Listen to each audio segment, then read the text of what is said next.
समाकलन ज्ञात कीजिए। समाकलन का प्रतीक है, ये लिखा 3x² 1 प्लस बटा में लिखा 1 प्लस x³ dx। अब हमें क्या करना है, ये प्रतिस्थापन विधि का प्रयोग करते हैं ना, तो सबसे पहले आपको ये ध्यान रखना है कि अवकलन करने पर या तो ये संख्या इसके अंदर प्राप्त होनी चाहिए, यदि इसका अवकलन करते हैं तो ये संख्या प्राप्त होनी चाहिए। तो यहाँ 3 और यहाँ 2 है, तो हम इस x का क्या करते हैं, अवकलन करते हैं।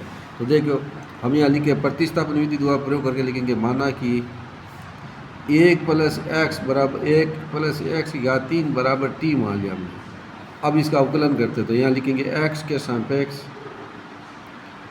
सापेक्ष अवकलन करने पर, तो यह लिखेंगे dy/dx। ये लिख दिया हमने 1 प्लस x³ बराबर dt/dx। अब इसका अवकलन करते हैं, तो यहाँ लगा दिया हमने।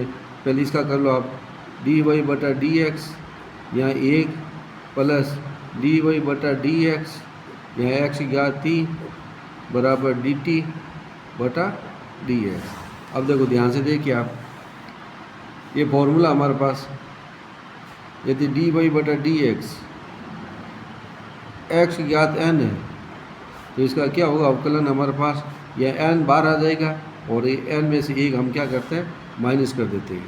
तो इसी प्रकार से यहाँ देखो, ये है, यहाँ x है, यहाँ x नहीं है, ये केवल संख्या है। यहाँ x है, यहाँ x नहीं है। जब यहाँ x नहीं है तो इसका पूरा का मान क्या हो गया, 0 हो गया। तो यहाँ लगा दिया हमने 0। यहाँ x ज्ञात 3 है, यहाँ भी x है, तो ये फॉर्मूला यहाँ काम आ जाएगा। ये 3n है ना, जैसे ये n ये बाहर आ गया तो ये 3 भी क्या आ जाएगा, इसका यहाँ पर बाहर आ जाएगा। फिर n में से एक कम किया तो 3 में से हम एक कम कर देते हैं, तो इसकी घात क्या हो गई, 2 बराबर dt/dx। ये दोनों सेम टू सेम लिख दिया। अब दोनों को जोड़ेंगे तो क्या हो जाएगा, 3x² ही होगा बराबर dt/dx। अब आप वज्र गुणा कर लो तो ये हो जाएगा 3x² dx बराबर dt। अब देखो प्रश्न अनुसार, अब हमारे पास प्रश्न में ये क्या था, ये था ना x³ 1 प्लस 1, तो यहाँ लिखेंगे समाकलन, यहाँ लिखेंगे हम 3x² बटा 1 प्लस x, इसको हमने क्या मान लिया, t माना, इंटू यह आ जाएगा, ये dx का मान हमारे पास क्या आया, ये 3dx है ना, इसके जगह पूरा का पूरा मान हमारे पास आ जाएगा dt। यहाँ पे dx ज्ञात कर लो, तो यहाँ क्या लिखेंगे, dt/3x²।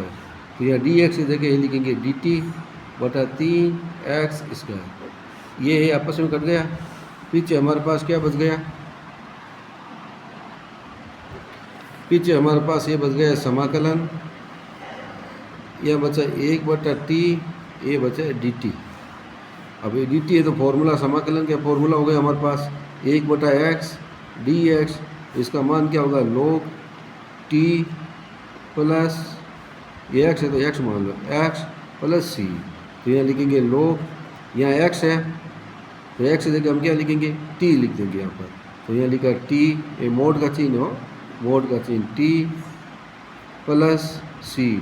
अब t का मान वापस रख दो, तो t का मान वापस रखा, तो t का हमने क्या माना, 1 प्लस x³ माना प्लस c। आशा करता हूँ कि वीडियो आपको पसंद आया होगा और दोस्तों को बताना है, शेयर करना है। धन्यवाद।